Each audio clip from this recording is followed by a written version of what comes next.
Kalau kalian tahu parasit di dunia nyata, orang inilah parasit sesungguhnya. Kalian pernah nonton film Parasite kan? Yang sekeluarga dimanfaatin sama orang-orang yang nginep di rumahnya, lalu dibunuh, dan mereka iri sama kehidupan tuan rumahnya.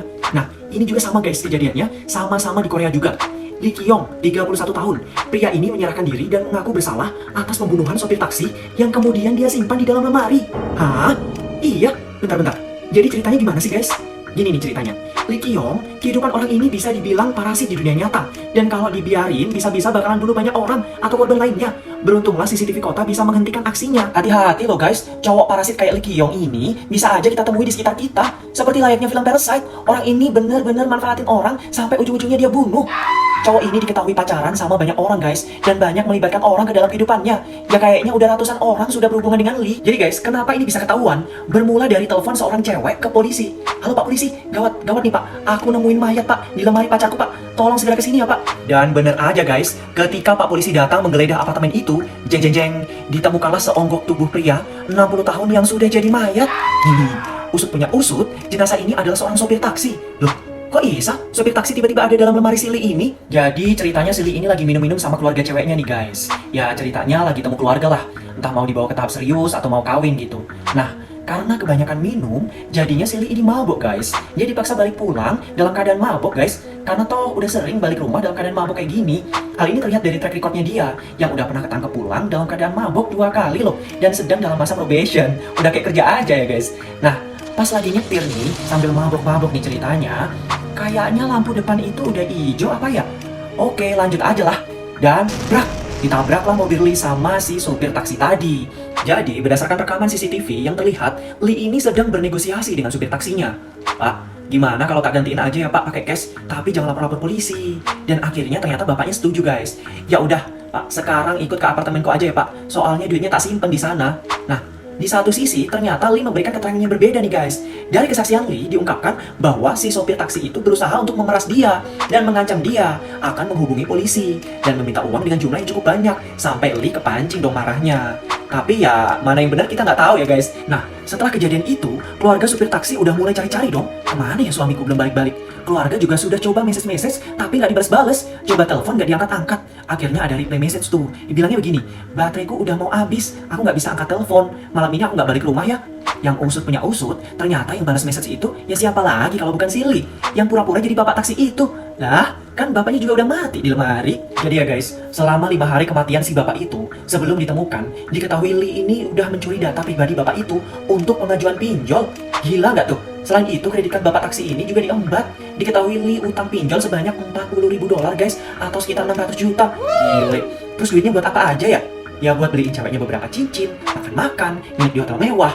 Nah, kebangetan banget gak sih tuh ngurang-ngurang di atas penderitaan orang lain? Bukan di sini aja ya guys. Ada kisah yang lebih membagongkan lagi guys. Ketika Pak Polisi interogasi Lee, kamu itu sebenarnya tinggal di rumah siapa sih? Soalnya rumahmu ini bukan atas nama kamu loh. Jadi guys, usut punya usut, ternyata rumah Lee yang dia tinggalin sekarang itu ternyata atas nama seorang wanita umur 50 tahun lagi. Sebut aja Miss J. Dan akhirnya Pak Polisi makin penasaran dong guys. Pak Polisinya tanya-tanya, loh terus hubunganmu sama Miss J ini apa sih? Oh, terus dia kemana? Kok gak ada di rumahmu ini nih Mida? Menurut kalian, siapa sih Miss J ini kira-kira? Akhirnya, dengan gelagapan Lee menjawab pertanyaan Pak Polisi.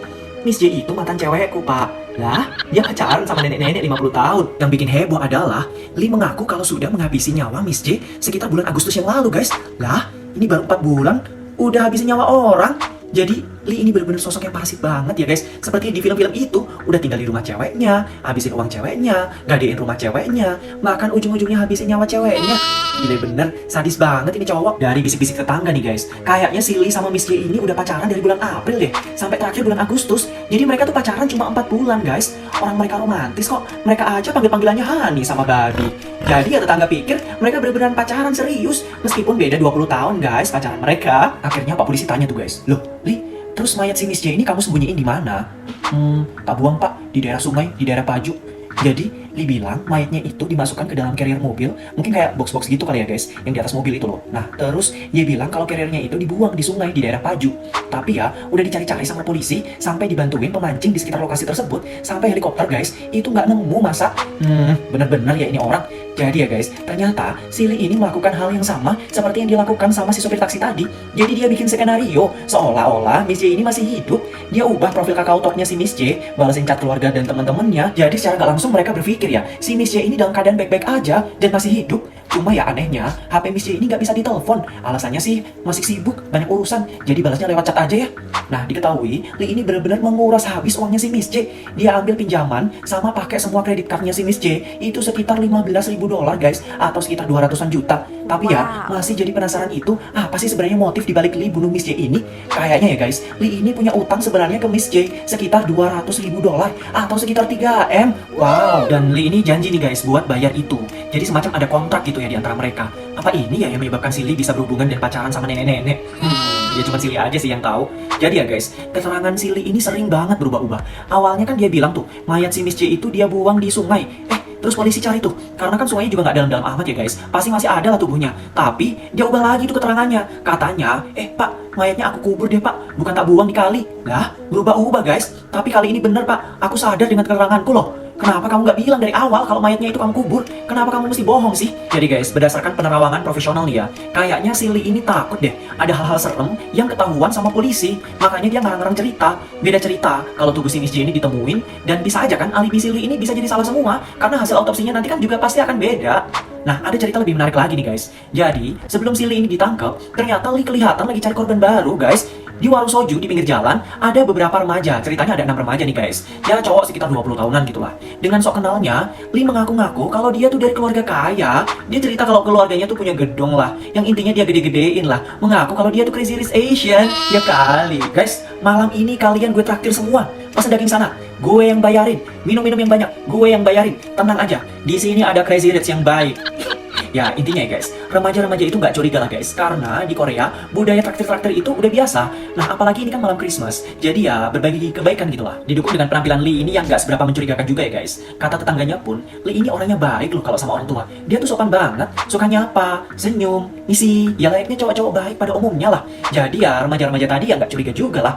Kalian boleh makan apa aja malam ini, tenang, gue kan kaya.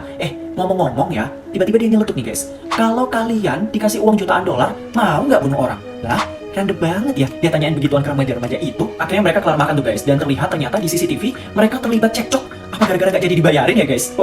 Kata remaja tadi, kalau Lee itu tabiatnya kayak monster. Ngomongnya aja nggak dikasih kesempatan, udah kayak dunia ini milik dia sendiri gitu loh. Sedikit cerita ya guys. Ada orang yang kenal sama Lee sebelumnya, kasih keterangan. Loh, si Lee ini kan udah pernah kawin 2 kali. Dia juga udah punya anak loh. Jadi guys, diketahui bahwa tahun 2018 itu Lee sebenarnya udah married. Ini nih fotonya di sini. Nah, coba deh guys pikir, married di Korea itu kan butuh duit yang banyak ya guys. Kalau kalian lihat di drakor-drakor, pernikahan orang Korea itu kan cukup mewah kan. Nah, terus dapat dari mana ini Lee duit buat kawin? Kerja aja nggak ada. Keluarga yang dia gembor-gemborin yang katanya dari keluarga cebol itu pun cuma khayalan dia doang guys. Jadi dari mana guys duitnya? Ya hasil dari parasit lah. Berdasarkan berita terbaru, terungkap bahwa istri pertama dan anaknya itu ternyata nggak benar-benar ada guys. Jadi anak itu sebenarnya adalah anak dari temennya yang dia aku-akuin sebagai anaknya. Lah, makin bikin bingung polisi kan. Kayaknya kehidupannya tuh penuh dengan drama ya. Jadi selama 2022, Lee ini telah berhubungan dengan lebih dari 380 orang guys. Banyak amat ya. Lah, gue aja temunya cuma bisa dihitung dengan jari. Kayaknya ya, Lee ini memang bener-bener miss persahabatan deh guys. Apalagi dia kayaknya lagi cari-cari korban buat diparasitin. Nah, polisi makin takut kan guys. Jenggong-jenggong ada korban lain nih. Tapi syukurlah guys, 380 orang itu masih aman sampai dengan saat ini.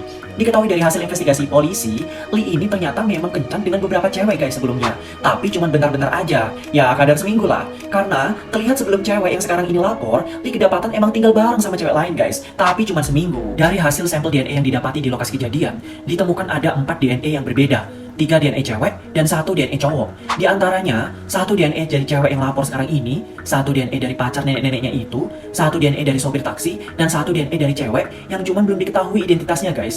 Ya mungkin aja itu juga DNA dari petugas kebersihan yang dipanggil buat bersihin rumahnya.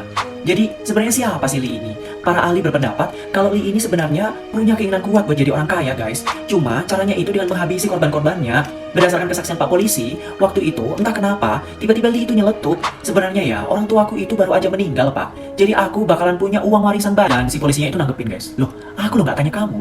Kenapa kamu bahas-bahas itu? Dan ngapain juga kamu gebar-gebarin kekayaanmu sama orang asing kayak aku? Like, oke, terus apa? Dari situ para ahli percaya kalau Lee ini kayaknya kena sindrom replace guys. Jadi mungkin kalian tahu ya guys, karena ini kayak drama yang lagi hits-hits yang akhir-akhir ini, judulnya The Second Anna. Jadi replace syndrome ini adalah antisocial personality disorder guys. Mereka itu percaya sama kebohongan yang mereka ciptakan untuk dirinya sendiri. Dan mereka itu sebenarnya tidak dapat menerima bahwa sebenarnya yang ada dalam realita mereka itu nggak begitu. Sebagai contoh, gue tuh kaya, gue tuh punya rumah banyak, gue tuh punya banyak mobil. Tapi sebenarnya enggak guys. Jadi mereka kayak punya khayalan sendiri gitu loh. Seolah-olah nyata. Tanda-tanda orang yang punya sindrom ini adalah dia suka berbohong dan suka ngarang-ngarang cerita. Ceritanya itu berulang-ulang bohong terus. Orangnya itu manipulatif banget guys. Kayak masa bodoh gitu sama aturan. Dan instingnya pun itu kriminal guys. Orang yang replace syndrome ini juga cenderung sombong guys. Dan anggap dirinya lebih tinggi derajatnya daripada orang lain. Dan biasanya mereka itu memiliki hubungan yang buruk dengan orang lain.